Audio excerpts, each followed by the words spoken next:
This is where this clay artist shows why he has a leg up on clay when he creates a rhino from head to toenail. Next on that.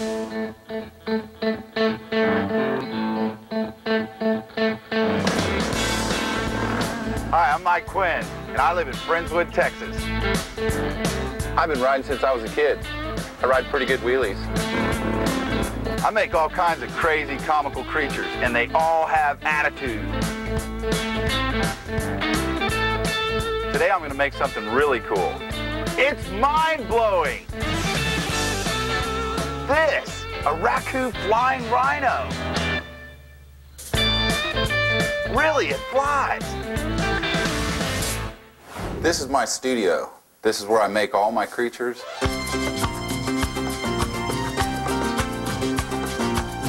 I've got clay, I've got a roller, I've got some simple tools, everything I need to make my creatures. To get started, I'm going to cut out some clay. I'm going to roll this out into an oblong shape. I'm using a specially formulated Raku clay that has a lot of grog in it. That reduces cracking. I'm going to roll up some newspaper. This is going to give me the shape that I need underneath the slab to create the rhino. So as I get started, the first thing I want to do is begin to create the horn and the rear left leg. Now that I have the basic shape, I'm going to begin to start trimming and cleaning up the shape a little bit. This is what I call a fettling knife. I'm going to start shaping the legs. With a tap on the table, it gives you a nice flatness for the bottom of the foot. Now I've got the legs in place. I'm going to slip and score and make sure that they're attached really well.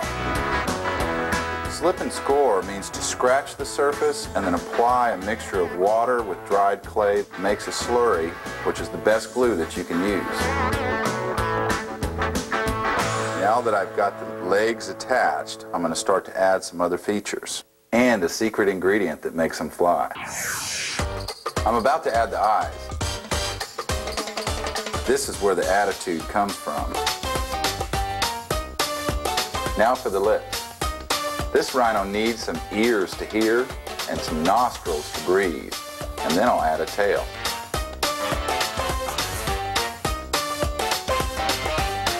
Now I'm going to add the hair on the tail. I'm going to add the belly button, but try not to tickle him too much.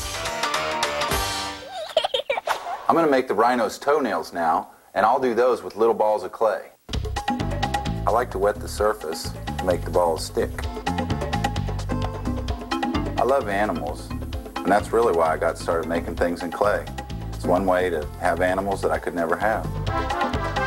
I've got some animals here at my studio, my cats and my dog, and even a pig in the back. The body's done and the features are on. Now it's time to add some rhino skin. First I take some water, spread it over the piece. Then I'll crumple newspaper and rub it into the surface.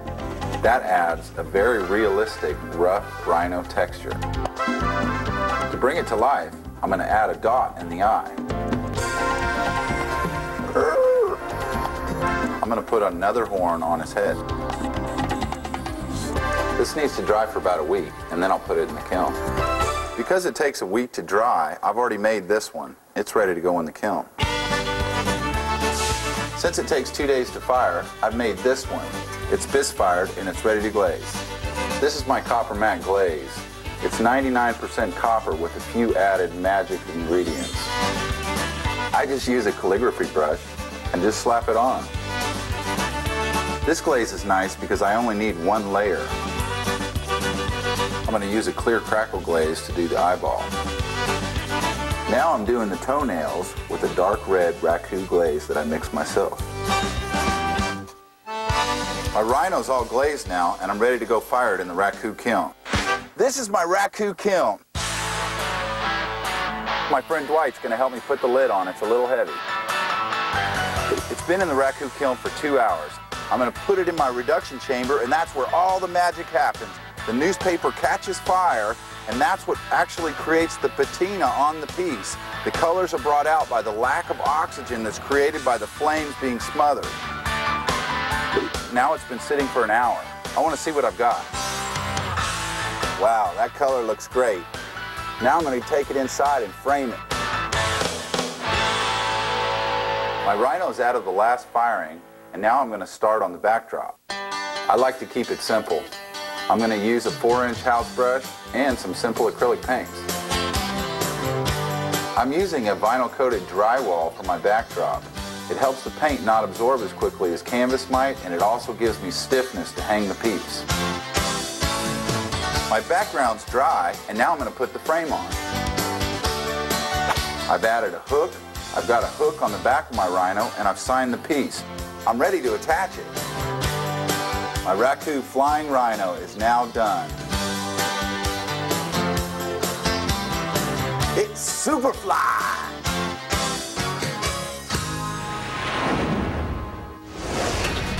Stick around. We return to Carrie's Southern California studio. She's striking while the iron is hot when she uses floral fabric to dress up an essential baby accessory. Dear Genevieve,